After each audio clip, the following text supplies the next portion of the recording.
Good morning children. पिछली बार मैंने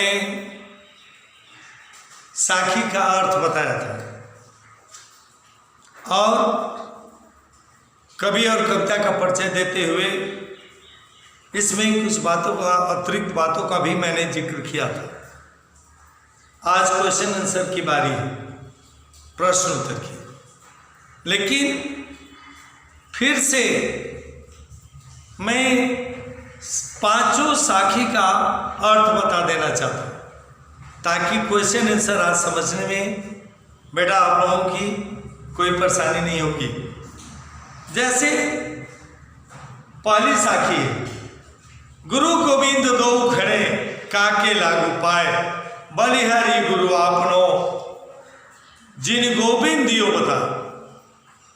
कबीरदास जी कहते हैं कि एक बार मेरे सामने गुरु और ईश्वर दोनों आ गए। मैं असमंजस में पड़ गया, दुविधा में पड़ गया कि मैं किसको प्रणाम करूं।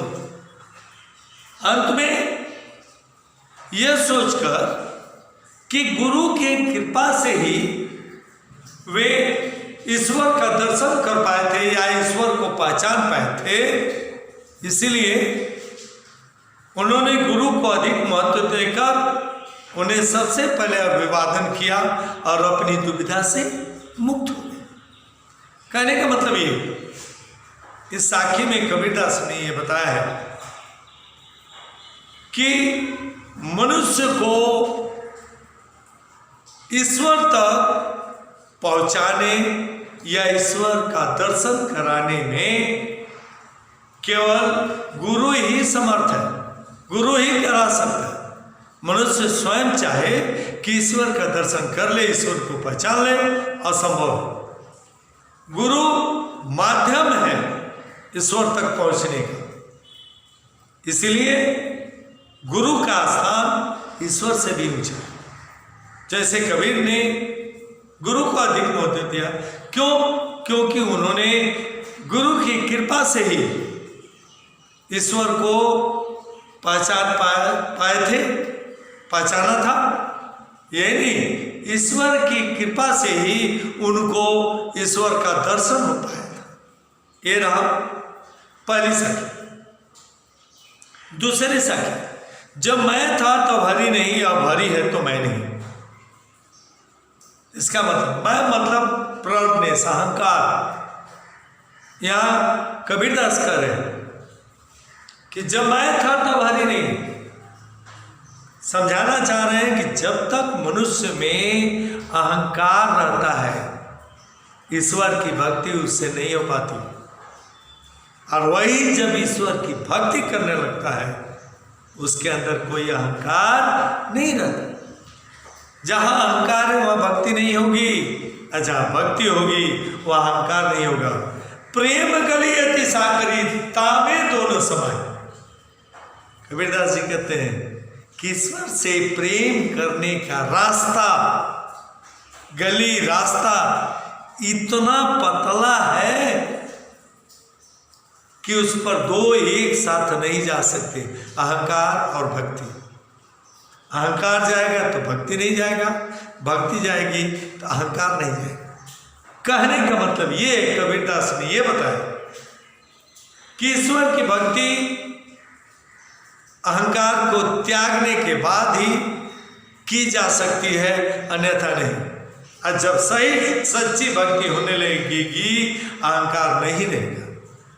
ये है दूसरी साखी। काकर पाथर जोड़ के मस्जिद लाई बनाए, ताचड़ मुला बाग दे क्या बहरा मकुदा।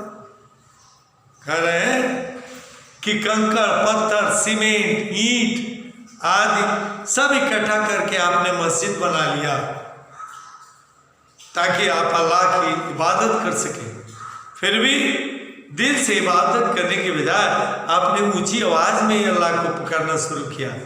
ये गलत है, क्योंकि खुदा बहरा नहीं है। दिल से यदि अल्लाह को याद करोगे तो आपकी याद, इबादत, आपकी पुकार सीधे अल्लाह तक जाएगी। देखते हो बच्चों, नमाज अदा करते समय जो 5 टाइम नमाजी नमाज अदा करते हैं, उनकी आवाज़ दिल में रहती है और सीधे अल्लाह तक पहुंचती है। मेरे बच्चों, कबीरदास आडंबर का, दिखावे का विरोध करते थे। जो बात उन्हें अटपटी लगती थी उसको हमेशा नापसंद करते थे। मेरे बच्चों, अगले में क्या करें, ये हिंदू धर्म पर भी चोट किए। वे नहीं चाहते थे कि लोग मूर्ति पूजा करें। उनका कहना था कि लोग अपने दिल से ईश्वर की पूजा करें, दिल से। उन्होंने एक जगह दुआ भी लिखा है, कस्तूरी कुंडली बसे मृग ढूंढे बदमाए, ऐसे घट घट राम है दुनिया देखे ना है। जैसे कस्तूरी एक सुगंधित पदार्थ है जो हिरण की नाभि में रहता है। कस्तूरी की खेती भी की जाती है, केसर और कस्तूरी की, किंतु हिरण अपने नाभि से उठने वाले नाभि से उस सुगंध को पाकर वो घास में उसे खोजता है और जीवन भर भटकता रहता है, उसे कस्तूरी नहीं मिल पाती, क्योंकि कस्तूरी तो उसके पेट में है। ऐसे ही कबीरदास जी कहते हैं, हे मनुष्य, तुम्हारा राम तो तुम्हारे दिल में है, उसे मंदिरों में धामों में क्यों खोजते हो, अपने दिल में खोजो। वही है मेरे बच्चों, वो मूर्ति पूजा का विरोध करते थे। वो चाहते थे कि लोग सच्चा बोले, दूसरे की मदद करें, दिल से अपने ईश्वर को याद करें, यही वो चाहते थे। मूर्ति पूजा का उन्होंने विरोध कैसे किया है, कर पाहन पूजे हरि मिले। कहते हैं कि यदि पत्थर की पूजा करने से, जो मंदिरों में पत्थर की मूर्ति रहती है, पाहन पूजे हरि मिले, यदि पत्थर की पूजा करने से भगवान मिल जाने वाले हो तो मैं पूजू पहाड़, तो मैं उस छोटे से पत्थर की क्यों पूजा करूं, मैं किसी जाकर के बड़े से पर्वत की पूजा करूं। पर्वत की क्यों, ताते ये चाकी भली पीस खाए संसार। छोड़ो, फिर करें, अरे उस पर्वत की पूजा करना छोड़ो, अरे उससे तो छोटा घर की चक्की है जिसमें हमारे घर की माताएं बहनें अनाज पीसती हैं, जिसका पिसा हुआ हम खाते हैं। तो कह रहे ताते ते चाकी भली पीस खाए संसार। सबसे अच्छा तो उस चक्की की पूजा करना है जिसका पिसा हुआ हम लोग खाते हैं। यहाँ पर उन्होंने मूर्ति पूजा का विरोध किया। और अंतिम पांचवी साखी में मेरे बच्चों क्या करें, 7 समुंदर मसी करो। इसमें कबीरदास ने क्या बताया है कि जिस तरह ईश्वर अनलिमिटेड है, ईश्वर अनंत है, असीम है, अनादि है, अखंड है, वैसे ही गुरु भी असीम है, अनंत है, अखंड है, अभेद है। कोई भी जैसे ईश्वर का, अल्लाह का, खुदा का पूर्ण वर्णन नहीं कर सकता, वैसे गुरु का पूर्ण वर्णन करना असंभव है। क्या कर रहे हैं मेरे बच्चों, यदि मैं गुरु की कृपा का, गुरु के गुणों का वर्णन करने बैठूं, गुरु की कृपा का या गुरु के गुणों का वर्णन करने बैठूं और क्या क्या संभाल लूं, इसमें बताया सब धरती कागज करूं, लिखने के लिए कागज के रूप में पूरी धरती ले लूं, कि धरती पे लिखूं, पूरी धरती ले लूं। और लेखनी सब बन रहा है, लेखनी मीन्स कलम, और पूरे पेड़ पौधों को कलम बना लूं, पूरी धरती को कागज, धरती पर के सारे पेड़ पौधों को कलम, और 7 समुद्र, 7 ओशियन, 7 समुद्र को स्याही बना लूं, इंक, फिर भी ये सारी वस्तुएं कम पड़ जाएंगी। गुरु के गुणों का वर्णन नहीं हो पाएगा, समाप्त नहीं हो पाएगा। गुरु की कृपा का वर्णन हम इन साधनों को जुटाकर भी नहीं कर सकेंगे, ये साधन भी कम पड़ जाएंगे। कहने का मतलब ये था कबीर का कि गुरु अनंत है, असीम है, अभेद है, अछेद है, अवर्णनीय है। गुरु का वर्णन करना किसी भी शिष्य के वश के बाहर की बात है। मेरे बच्चों, ये रहा फिर से इसका अर्थ। अब इस पर जो मेरा प्रश्न है वो है मेरे बच्चों, पहले हम दो पद्यों को लिया। गुरु गोविंद दो खड़े का अकेला गोपाल, बढ़िया गुरु आपनो जिन्हें गोविंद दियो बताए। जब मैं था तो हरी नहीं हमारी है, तो मैंने प्रेम गलियत साकृता में दोनों सुने। इन पंक्तियों में कवि ने किसकी महानता बताई है? इन पंक्तियों में कवि ने गुरु की महानता बताई है,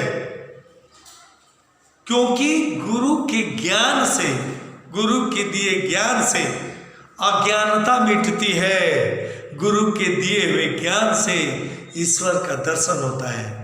इसलिए मनुष्य के लिए इस गुरु ही ईश्वर है, ईश्वर से भी बड़ा है। ये रहा पहला क्वेश्चन। दूसरा क्वेश्चन है, प्रथम दो पंक्तियों में कवि का क्या उद्देश्य रहा है? प्रथम दो पंक्तियों में कबीर ये बताना चाहते हैं कि जब गुरु और ईश्वर दोनों में से एक को चुनना पड़े, हमें पहले गुरु को चुनना चाहिए, क्योंकि गुरु की कृपा से ही सब कुछ संभव हो पाता है। ईश्वर का दर्शन संभव हो पाता है। मन का अंधकार दूर होता है। मन से ईर्ष्या, देश, पाप, असत, ये सब कुछ मिट जाता है, सब कुछ मिट जाता है। अतः हमारे लिए हमारा गुरु ईश्वर से भी बड़ा है। मेरे बच्चों, इसका तीसरा प्रश्न, हरि और अहंकार साथ साथ नहीं रहते क्यों? हरि और अहंकार साथ साथ क्यों नहीं रहते? हरि और अहंकार एक साथ नहीं रह सकते, क्योंकि जहां अहंकार होगा वहां हरि की, हरि मीन्स ईश्वर, भगवान, परमात्मा, जहां अहंकार होगा वहां ईश्वर की भक्ति नहीं होगी, और जहां ईश्वर की भक्ति होगी वहां अहंकार नहीं रहेगा। इसलिए हरि और अहंकार दोनों एक साथ नहीं रह सकते। ये रहा तीसरे प्रश्न का उत्तर। चौथा, हरि ने किन किन का अहंकार दूर किया? हरि ने किन किन, ये थोड़ा अलग से क्वेश्चन है मेरे बच्चों। थोड़ा सा एक छोटी सी घटना मैं बताऊंगा मेरे बच्चों, कई ध्यान देते चलिए। एक बार एक छोटी सी कहानी सुनाता हूं, थोड़ा ध्यान से सुनो, इसी बहाने तुम्हें कहानी भी सुनने को मिल जाएगी। मेरे बच्चों, एक चैप्टर से अलग है, पोएम से है ना। नारद जी के बारे में मेरे बच्चों आप जानते ही। अरे वही नारद जी जो बोलचाल की भाषा में सीरियल में देखते हो, उनका यह चुटिया उठी रहती है, एंटीना, जो हमेशा नारायण नारायण करके तुरंत स्वर्ग से धरती पर आ जाते हैं। वे विष्णु के भक्त हैं।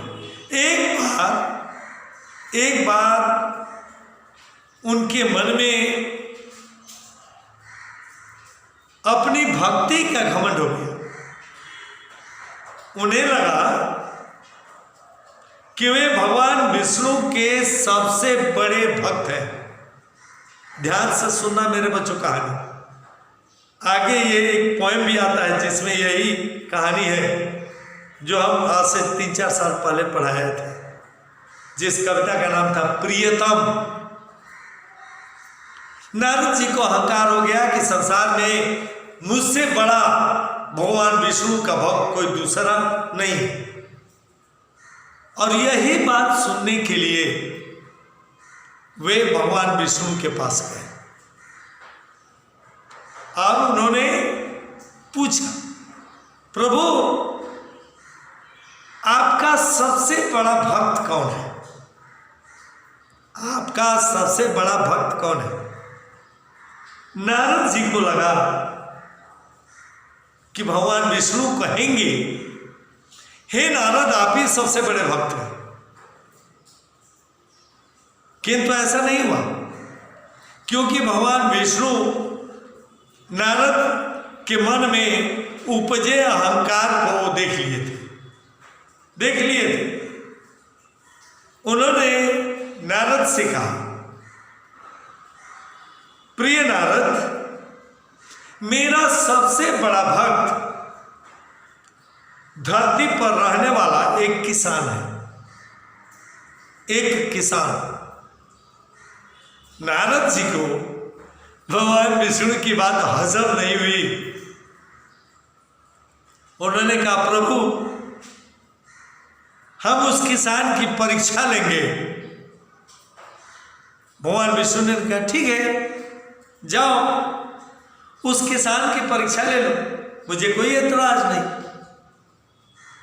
उस किसान का पता लेकर भगवान विष्णु से उस किसान का पता लेकर नारद जी एक ब्राह्मण के रूप में उस किसान के घर चले आए, धरती पर आ गए।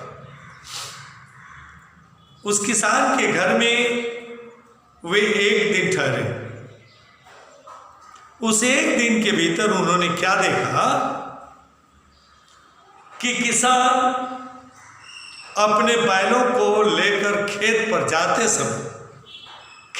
जाते समय सुबह में भगवान को याद किया, जय प्रभु। फिर खेत पर से आने के बाद जय प्रभु दूसरी बार नाम लिया। शाम को सोते समय एक बार वह ईश्वर को याद किया। 24 घंटे में वो केवल 3 बार भगवान का नाम लिया। नारद को बड़ा आश्चर्य हुआ, है इतना घोर अन्याय, ये नाइंसाफी नहीं चलेगी। वे तुरंत भगवान विष्णु के पास पहुंचे अपनी शिकायत लेकर कि ये कैसे बड़ा भक्त हो सकता है जो 3 बार दिन में 24 घंटे में केवल 3 बार आपका नाम लेता है, और मैं दिन भर नारायण नारायण करता हूं, मैं बड़ा भक्त नहीं, और ये किसान कैसे बड़ा भक्त है? वे भगवान विष्णु के पास पहुंचे, प्रभु मैं आ गया। भगवान विष्णु ने कहा, अच्छा नारद, मैं जानता हूं कि तुम मुझसे कुछ पूछने वाले, लेकिन उसके पहले मेरा एक काम है, वो कर दो। वो तुम्हारे सिवाय कोई नहीं कर सकता। नारद जी अपने प्रश्नों को भूल गए जो पूछने वाले थे कि वो किसान कैसे आपका बड़ा भक्त हुआ, मैं नहीं। वो 3 बार आपका नाम लेता है, बड़ा भक्त हो गया। मैं दिन भर हमेशा आपका नाम लेता हूं, मैं बड़ा भक्त कैसे नहीं? ये प्रश्न करना भूल गए। बहुत खुश हुए, चलो आज पहली बार उनके आराध्य भगवान विष्णु कोई काम दे रहे हैं। बहुत खुश। कहा कि ठीक है प्रभु, दीजिए, कौन सा काम है?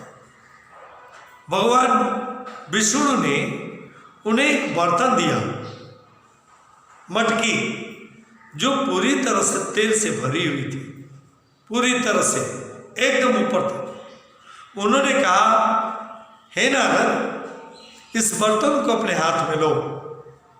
हाथ में लेकर भूमंडल की एक परिक्रमा करा, भूमंडल की। लेकिन नारद सावधान रहना, इस बर्तन से एक बूंद भी तेल नीचे न गिरने पाए। यदि तेल गिर गया एक बूंद, तो समझो कि मेरा काम पूरा नहीं हुआ। नारद ने कहा प्रभु आप चिंता मत करिए, मैं एक बूंद तेल नहीं गिरने दूंगा।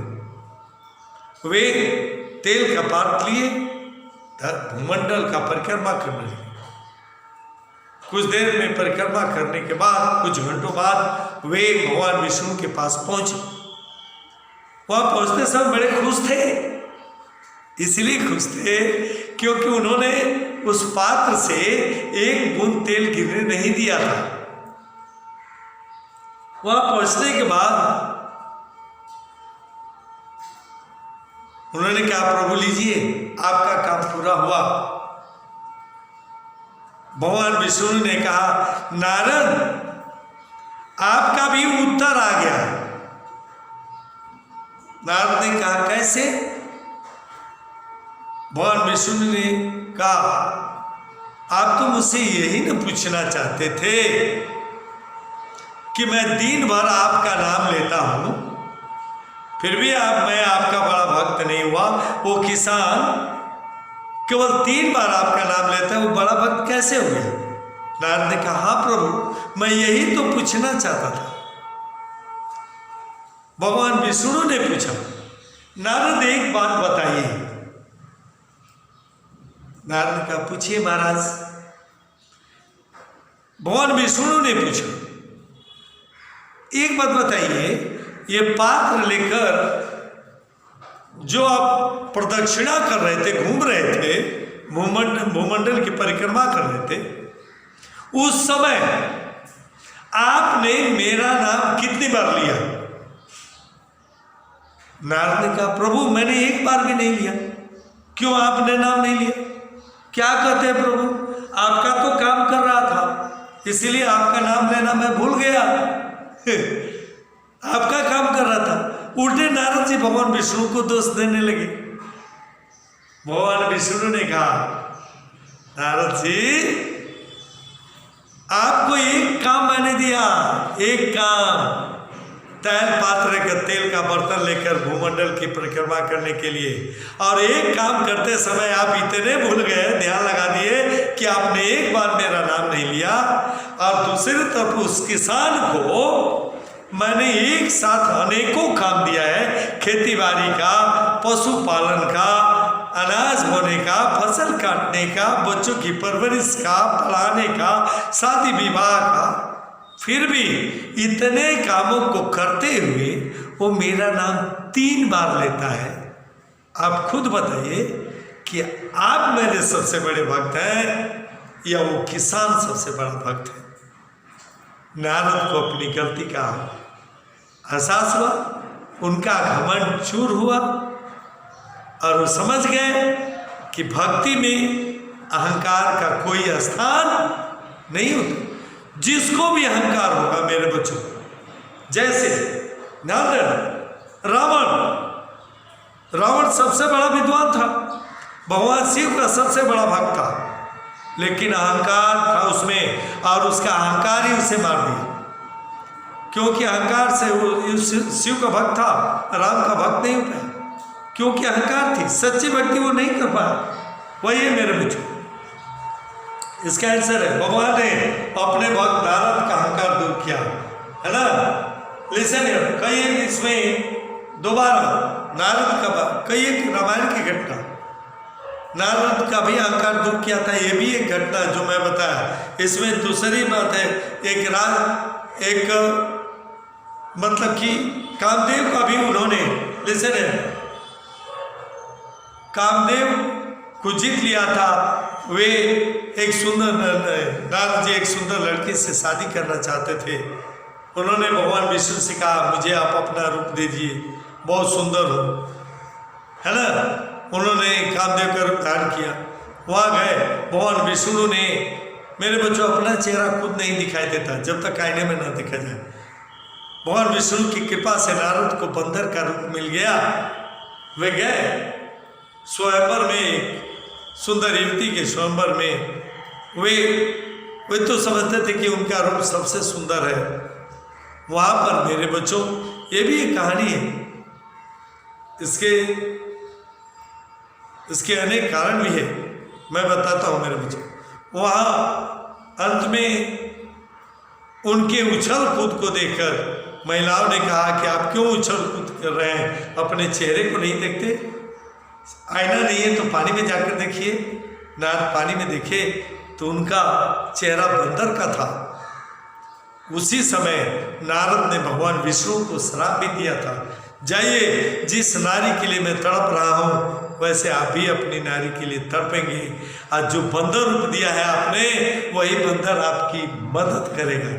तो ये त्रेता युग में राम माता सीता के लिए तड़पे थे और बंदरों की सेना ने राम की मदद की थी। लेकिन वहाँ यहाँ तो प्रसंग है, वहाँ पर भगवान विष्णु ने नारद के अहंकार को दूर किया था। मेरे बच्चों, दूसरा है पहाड़ पूजे हरि मिले मैं पूजू पहाड़, ताते ये चाकी भरी पीस का संसार। मेरे बच्चों, इन पंक्तियों में कबीरदास जी क्या कहने का प्रयास किए हैं? इन पंक्तियों में कबीरदास जी कहने की कोशिश की है कि पत्थर की पूजा करने से ईश्वर नहीं मिलते। ईश्वर की पूजा करना हो तो दिल से पूजा करो। ये सब दिखावा है, ढोंग है। कबीर ने हिंदुओं के पाली किन किन बुराइयों का विरोध किया है ना? मूर्ति पूजा, कर्मकांड, उपासना, भूख, जो लोग फास्टिंग रखते हैं उसका उन्होंने विरोध किया है। तीसरा क्वेश्चन है, हरि के गुणों के बारे में कवि क्या कहना चाहते हैं? ये कह रहे हैं हरि के गुणों के बारे में कवि क्या कहना चाहते हैं? कहना चाहते हैं कि हरि हो या गुरु हो, ये असीम है, अनंत है। इनके गुणों का वर्णन करना किसी के शक्ति के भीतर नहीं है, शक्ति के बाहर की बात है। मैं बताया ना, क्या धरती सब कागज करूं लेखन सब बन रहा है, सात समुंदर मसी करूं, हरिगुण लिखा न जाए, गुरुगुण लिखा न जाए।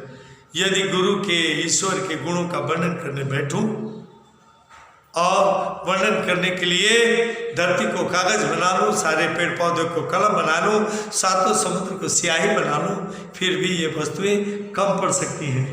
नेक्स्ट मेरे बच्चों, अंतिम, कवि ने चाकी को भला क्यों बताया?